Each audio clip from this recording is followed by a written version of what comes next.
to work in. No one gets killed or hurt in agriculture. So that all sounds pretty good, doesn't it? I guess you could say that sounds rose-coloured, maybe particularly the bit about the tigers and the cricket, but I actually think that is a realistic vision, and if we can, as an industry, align around a vision, we've got a great chance of achieving that. And let me tell you why I think that vision, each element of that vision, is actually possible. I'll start off with the role that I think we should be playing as a delicatessen. We hear a lot about Australia's role as the food bowl, Asia's food bowl. And I'm not sure that that's exactly the right term, because I think as a country we've generated enormous value by acting more like the local deli or the specialty grocer. We've got, in the grain industry, say around 10 or 15% of the world's grain exports. We've got relatively high labour costs and quite high regulation. So none of that's probably going to go away. And that means it's hard for us to compete on cost alone, particularly with the big volume producers and the emergence of the Black Sea countries in particular. I think that our edge is as a reliable supplier of safe, green and high quality food. And I'll give you a few examples.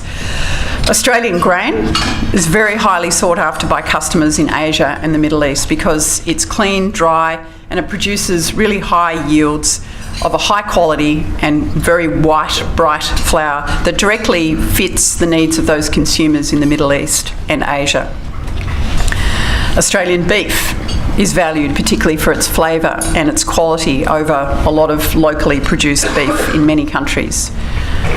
And edible oils, which I've learnt a lot about through our involvement now, GrainCorp, in edible oils. Our edible oils at GrainCorp Oils play a really important role in adding nutrients to baby formula. Baby formula, I found out, it's actually about 25% edible oils. And the Chinese consumer is incredibly discerning about the quality of the oil that goes into infant formula, particularly after the scares, the melamine scares of a few years ago. So I think we have those opportunities. I think Northern Australia is also an opportunity for us to build on our role that we've already established as a reliable supplier of clean and green, and to expand into profitable niches. I'll turn now to the second vision point, which is our supply chain. Global population growth is not going to be just about quantity. It also means that there's going to be much more demand for quality. And our analysis of customer trends suggests that demands for quality will include very high expectations around transparency and security of supply. Customers will, and we're already seeing this happen, demand from us certifications, product segmentation systems, and they're really looking from a shift from commodity to traceable, differentiated and specialty products. And I think we as a country are well placed to meet these demands. We already have sophisticated supply chains that allow us to segregate products, and those supply chains are backed by very good systems that allow traceability and quality control. And these really do give customers a lot of comfort to know exactly what they're getting from Australia.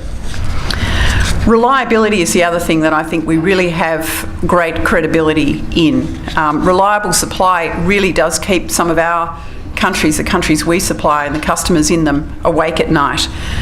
Saudi Arabia, for example, is so anxious about maintaining an adequate supply of grain that it's building something like 3 million tonnes worth of storage in country to make sure that it can't be caught short. The third vision point that I'll move on to is the safe, clean and green. And it's clear, I think, to all of us that in coming decades we're going to have to produce more with less. We're already aware that there's a lot of pressure on our water resources. Soil degradation and urbanisation mean that something like 2 billion hectares of soil in the world have become useless for cropping or other food production. But I think, again, no farming sector in the world has shown such success in the face of volatile and changing conditions as Australia's. Our farmers are skillful and innovative. They've been early adopters of technology and they've used it to improve productivity and competitiveness in the face of what are highly subsidised and inefficient sectors in other parts of the world. Over the next 20 years, I think that precision agriculture practices will accelerate and Australian farmers will lead the way in adapting that technology to new and productive use. And I think that'll be aided by the project that we have, the very large technology project that we have underway that will improve regional communication infrastructure. The imperatives to increase crop yields in the face of climate variability and to maintain quality produce and generally produce more with less will all mean a greater emphasis on research, development and biotechnology. And I think it's great to see a refreshed industry and government focus on the importance of R&D, and last month's passage through Parliament of the Rural Research and Development Legislation Amendment Bill provides some really welcome incentives for our industries and for the private sector to invest in R&D. My fourth point on the vision was around us being an attractive investment destination. I think there's every reason to believe that our industry will attract increasing levels of investment, and it's already happening. There's been plenty of discussion about why Australian investors seem to ascribe a different value to agriculture than investors from overseas. And I think regardless of the reasons for this, looking forward, there is every reason to be confident that we will attract substantial levels of investment, both locally and from overseas. Our governments, Australian governments of all persuasions, have had an admirable track record of creating a stable, reliable investment environment that makes Australia, generally speaking, an attractive place to invest. And then I think we do have this ready-made pool of funds from the nation's superannuation savings, and that hasn't even begun to touch the sides of the opportunity that's beckoning Australian agriculture. I think as momentum grows around our industry, it's inevitable that more of that capital will find its way into agriculture in Australia.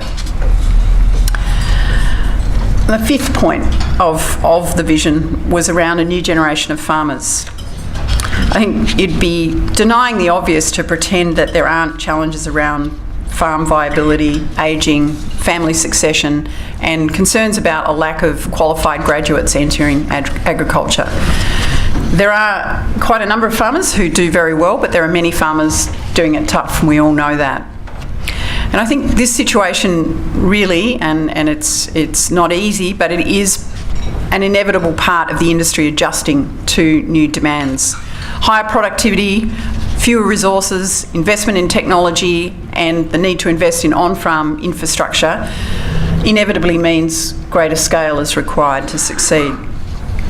We'll see some people leave their farms and generational change will occur, and there is naturally some pain as part of this.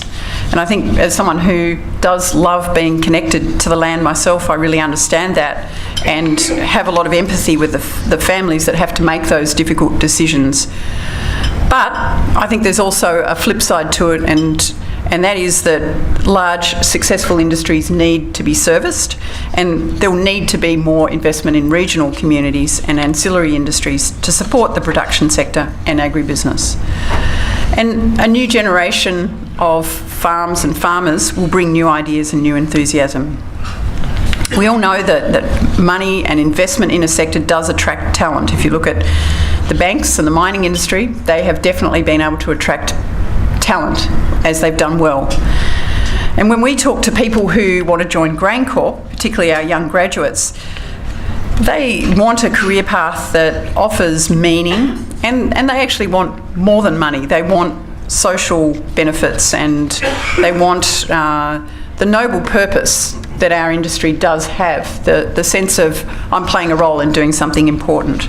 And I think that is a great proposition that we have as an industry that I don't think those other industries have to quite the same extent. The sixth point that I wanted to hark on around the vision is the greater farmer business sector partnership that I think will develop.